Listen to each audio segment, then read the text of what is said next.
Hey everybody, I'm back today with a bit of Saron 18. I didn't get anything good from the vault. I had to take tokens and I managed to get into a group for an 18. This is the route I did, and I was still like 3% over for some reason. I'm not sure. It's probably somewhere in pool 3 that I have to fix. So I'll be taking a look at that and seeing what I can do. And of course, my talents the same. I haven't really changed them. This apparently is very similar to a build that's being run in China. Two-time hierarchies. I mean, I've been using it for a longer time because it just made sense, I guess. But they'll figure it out. Something that nobody else did, I guess, with it. And this is my gear. 16% versatility because of flask and food, but without it, I'm at like 12.5%, I think. Gaze of the All-Seer is my only champion trinket. I haven't gotten anything good from Vault, so I'm probably going to be forced to use my two Void Core Mythic Rolls and Skyreach to try to get the Solar Prism or something. I'm not sure yet. I have to look into it and see what I can do.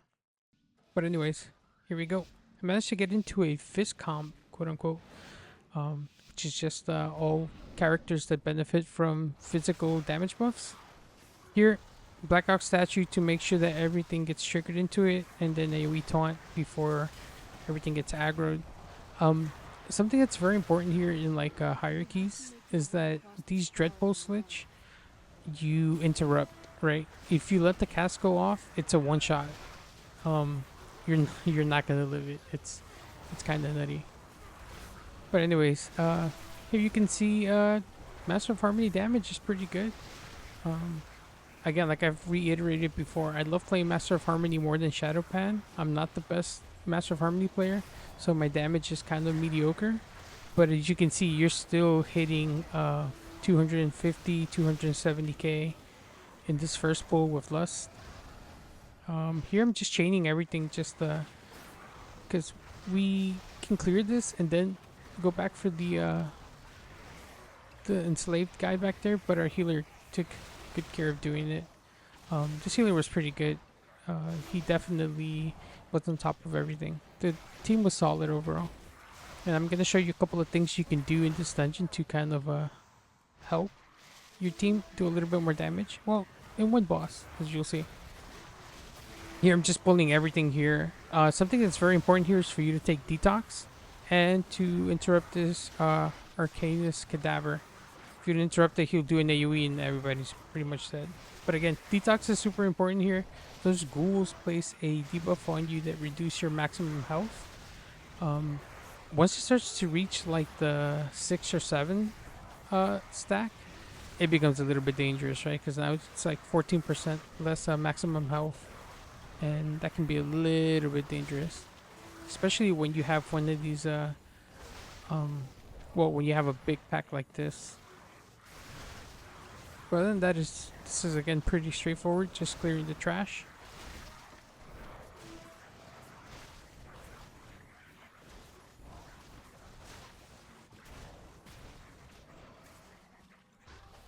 On to pull number 2. You don't want to pull any more dread liches, right? Those liches, because you don't need them, right? And they're also a big pain in the butt because they can one-shot you again. And also these grave blades. I have seen like strats in 21s and 22s where on the little last bit of the dungeon where you have to pull those mobs up the hill, they skip them because having two of these guys at once is very dangerous.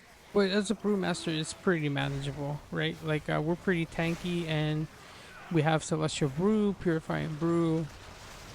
We can kind of manage this, right? Also, I'll be posting up a YouTube short on managing your Stagger and Purifying Brew.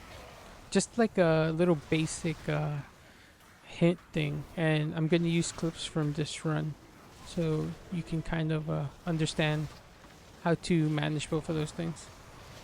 One thing about this instance or this dungeon is that it's like super how do I say it? Super mob heavy. Like there's so many mobs, right, that you're dealing with at a time. Like for example, this next pull, I'm gonna pull 3 packs, right? I'm trying to look at my route because I forgot what I had to do. So this is a little dangerous because we have 5 leaping guys, and the dangerous part about this is that it's not so much on you as much as it is on your team. As you can see that they all leaped. So there I'm just rank piecing on top of the healer, so the healer doesn't have to get leaped on, and obviously he does afterwards. But it's like making sure that you don't pull too many packs with leaping guys, because it's more of a headache for your group than anything, and for your healer as well. I'm just trying to make sure that we kill this caster here before I pull that big dragon. Um, I don't want to kind of like overwhelm the group. Like the dungeon has a pretty safe timer, right? You don't have to do a lot of crazy stuff to time it, as you can see right now. I'm trying to look at the route again because I'm not so sure like what I have to pull next. This was a fairly recent route that I kind of just put together, and I think this is the pack that I didn't need to pull. That's why I was probably over by like 2% at the end of the dungeon. Um, but again, always interrupting the cadaver. There I had to fortify and brew because I was getting destroyed on the melees. And so when you pull those packs, the Dust Whisper Necrolite pack, you have to be careful because that cadaver will just randomly cast, and you have to make sure you interrupt it, or else it's a one shot on the whole group, especially at this level. Like once you get past like 15, start to go into 16s and stuff. Those AoE abilities, like, they hurt. So you have to like be super mindful of it. Interrupting. One thing that Blizzard really did do, and they kept their end of the bargain on, is making sure that a lot of these dungeons don't have like they're not like caster heavy, right? So you can see like every other pull that we do, it has like one caster on it, which is great. Here, getting this gargoyle, there's ways for people to survive it. I'm honestly not sure. It's probably something that I should research and look into. But again, there's ways for people to survive it. Again, Dreadpulse Lich, you have to interrupt it. If you don't interrupt it, you're dead. Pretty much one shot. Ask me how I know this because I bricked the key by getting one shot. Luckily, it was a resilient. I think this was a 17. It was a resilient, and the guy was nice enough to keep me around. But again, Icy Blast, that's your priority, right? I had to make the decision between the Gloombound Shadebringer or the Dreadpulse Lich. And of course, Dreadpulse Lich always. Your teammate's probably going to get hit for quite a bit, but you know, you got to survive, right? And then we'll do pretty straightforward pulls to the first boss. I kind of speed up the trash pulls, but if you guys want me to not speed it up and kind of do like commentary over the trash and stuff like that, like I can do that too. But just let me know. But for now, I'm going to speed it up, and then if anybody says anything in the comments or something, I'll make sure to leave all of the trash pulls as they are in normal time, and I'll do commentary over it like I've done before. Sometimes just for the sake of saving you guys time, because I don't know if people are willing to see the whole video or not, or people who want to get to specific parts because they want to see specific things. Like I'll explain before this first boss here.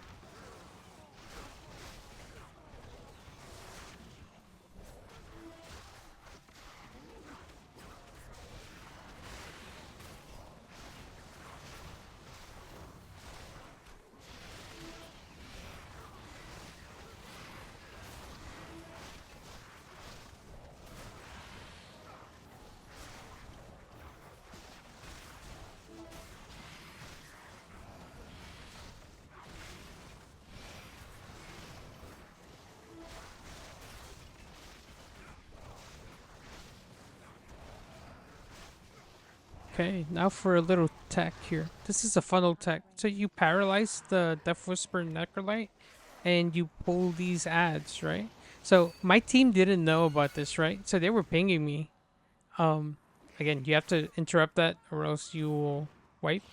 But essentially, these mobs die when you kill the Death Whisper Necrolite, right? But you CC it outside, and again, in best case scenario, they wouldn't place these here, but I guess because they didn't know about the tech, they did. But they would spread them out elsewhere, like near the anvil to the top left. And then when the Death Whisper Necrolite comes, you CC it again by the doorway, right? And the reason for this is, um, Arms Warrior's damage is like really low if it doesn't have any funnel, right? And by providing these 4 mobs, you're providing them funnel, which is more damage. Quick note here, I kind of messed up on this. He's inside of the rock, so we can't even hit him. So that was a fail on my part. I should have pulled him more towards the corner. But again, the reason for this funnel is that Arms Warrior benefits from this. I don't know if Feral Druids do too, but as you can see, the Arms Warrior is like #1 in DPS right now for the same reason that he has funnel. You'll see in a little bit that the Death Whisper Necrolite starts to run in, and because we have all of this stuff here, like I can't crowd control it again, right? So in base case scenario, they would position this a little bit better. Here again is a little bit janky. This is probably my fault, but again, we kind of recover from this. We don't die from this. Once we get out of here, I just ask the healer to lust, just so that we can speed this up and make sure that we kill the ads. Because at this point, we can't continue to funnel it. It's going to be impossible to separate the Death Whisper Necrolite from everything else. But since everything's already gathered, it makes it easier for the DPS to pump out a little bit more damage since they still have a bit of funnel. So might as well make the most of it, right?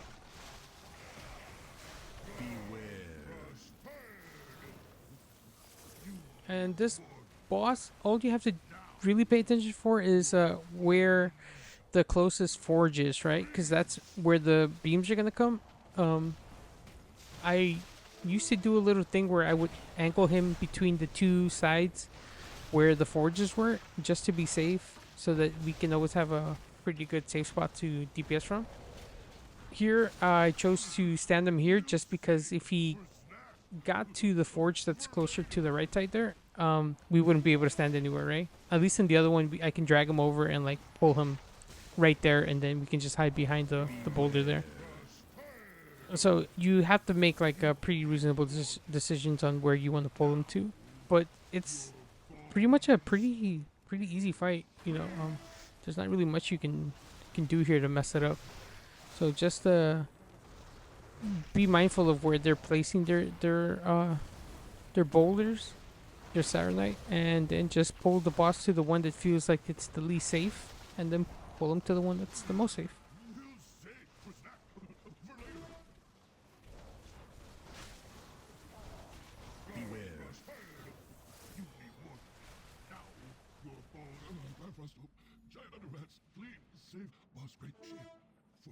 And here, dudes, you're gonna see some bug things, right? So here, this becomes a mess, right? I hit this dread pulse, interrupt that one, and I'm moving to the front to pull this and the dragons, right? So according to this, the healer wasn't used to the dragon and dread pulse glitch in this one, right?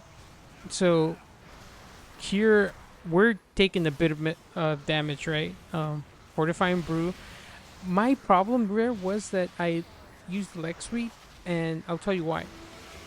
When you use leg sweep, it resets the auto attack timer on the mobs, right? So now they're all hitting me at the same time, and you'll notice this because of my stagger. Like my stagger just starts to spike like crazy. So you kind of don't want to do that, right? Here the healer dies, and I'm panicking a little bit. I'm like, oh damn, like, you know, I'm gonna have to lock in a little bit here, right? So again, just trying to make sure that I don't get destroyed by the slash there, and I do. That's why that's dangerous, right? When you don't have a defensive there. So that was totally my fault. I'm dropping statue to AoE taunt, but I'm like, no, this great guy is gonna kill everyone. I can touch a death in 3 seconds, so I can definitely kill one of these mobs. And I managed to aggro everything, and we recovered. And those were the only deaths that we had in this dungeon. So again, just keeping the defensive and being mindful of what's happening is like super important.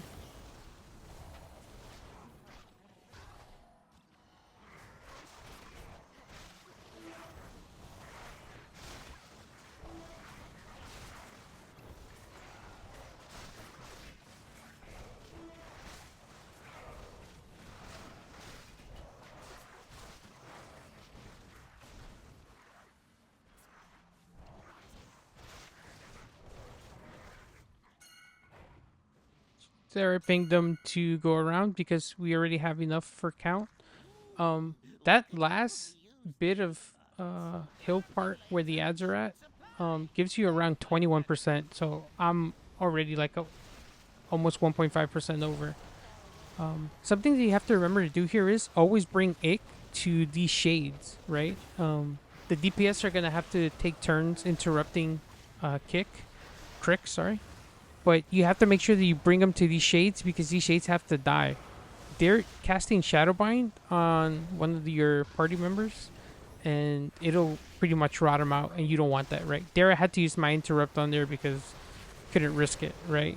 But that also means that you'll have one less interrupt for this death bolt, so it's dangerous. So you kind of always have to be mindful of it.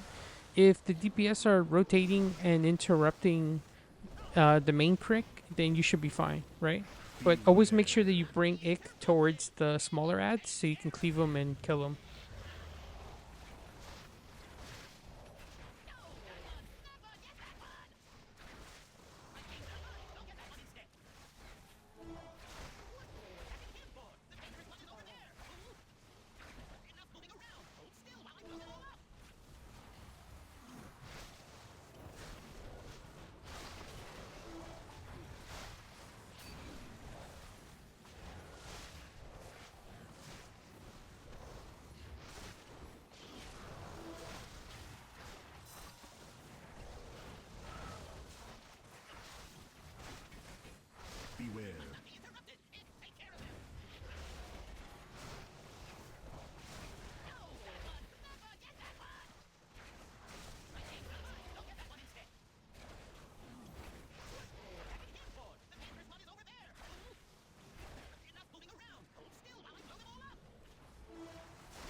So that's the second boss down. We have about 9 minutes, 45 seconds. They ring a piece to knock those ads away so that they don't aggro onto my party members.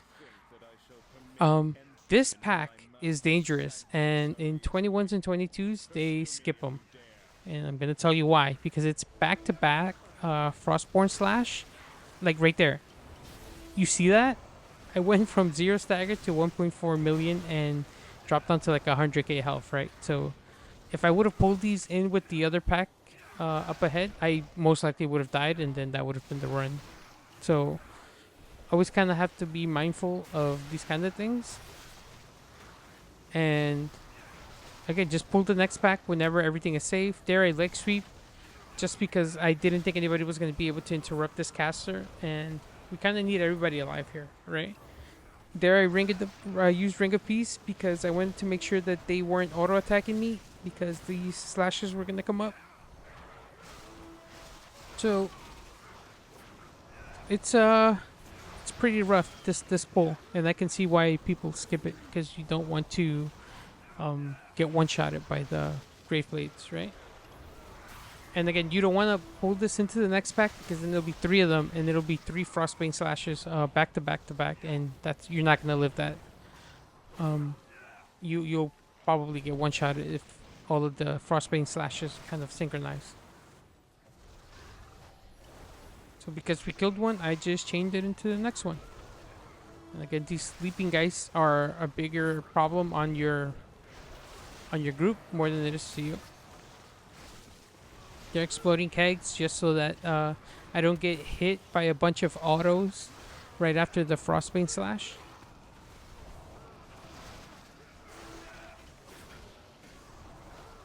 Always kick the Dreadpool Slich.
heroes to me.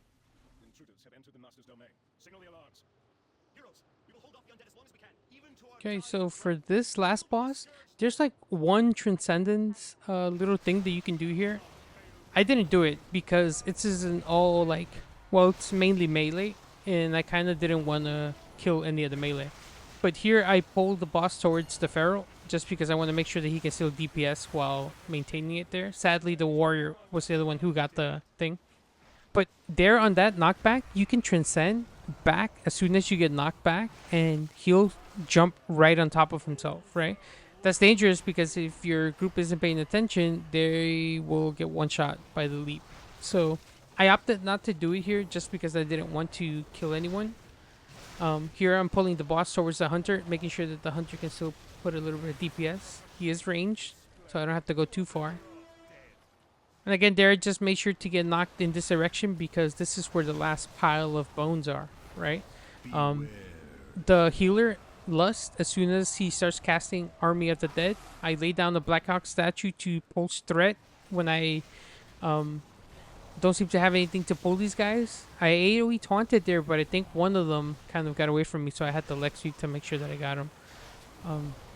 And here we somehow managed to run towards the same direction, so we were able to keep up nice DPS.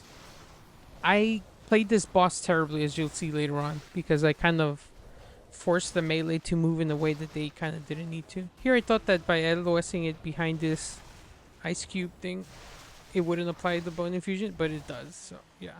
Here I'm trying to pull it in between these two, just to make sure that they can get some DPS in, but sadly the space was too far. And again, I didn't want to do the Transcendence thing here because I didn't want to kill both melee, just in case they weren't paying attention. And again, these are really horrible bone pile spawns. Like, they're super far, so I mean, what can we do about it? Luckily here, the hunter and the healer got him, so I can pull it towards the hunter so the hunter can keep DPSing. I get knocked into the last pile again just to make sure that he's in position so that when the army spawns, I can AoE taunt everything, or I can, Keg Smash into everything. Here I'm just looking for this Plague Spreader because it's the one that does the most damage if he gets the bolt off with his AoE. And that's the whole boss. Like, this is I think one of the hardest in sense of the healer, having to heal everyone through this little ticking dot.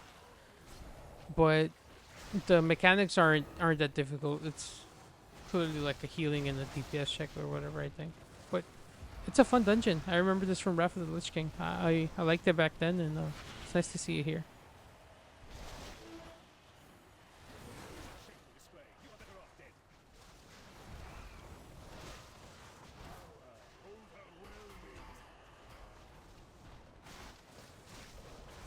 And boom, that's it. 18 Pit of Saron. That's, I think I get 13 points? Yeah, 12 points. The healer got 1 point out of this. I think the healer had already timed it. But, yeah, pretty solid group. It's a pseudo fist comp. Here I used one of my bonus loot rolls just to see if I can get anything, because I didn't get anything from my vault. I had to get the tokens.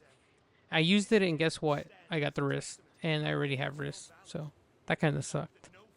And this is the damage done and healing. Damn, the healing overall was pretty close, I guess. And the damage overall, it's pretty good, as you can see there. 108k overall. I don't know if this is accurate compared to the Blizzard one, but I'll go with this. So 108k.5 overall. It's pretty good for Master of Harmony after the buffs. This is, as you can see, Harmonic Surge and Breath of Fire being my two highest damage sources. Again, if you do your basic rotation, Harmonic Surge, you will always have a proc for it with Tiger's Palm. This is my self-healing. Vital Flame, love it. Refreshing Drink from your kegs, procking, love it. But this, I really like from Details. I've always wondered, like, oh, how much damage have I staggered? Or, like, how much absorbed do my Celestial Brew or all of that do? And they added it. So as you can see there, my Celestial Infusion absorbed 11.5 million damage. And Stagger, it staggered 74.4 million damage. So 20% of the damage I was taking got staggered, and I probably should see if they have something for Purifying Brew to see how much damage I purified. But maybe they don't have it in yet. So I'll be trying to upload more frequently again, but I get busy. Stay tuned for the YouTube short on managing Stagger and when to purify brew. I know some of you guys have been asking for it, so keep an eye out for that one. See you then.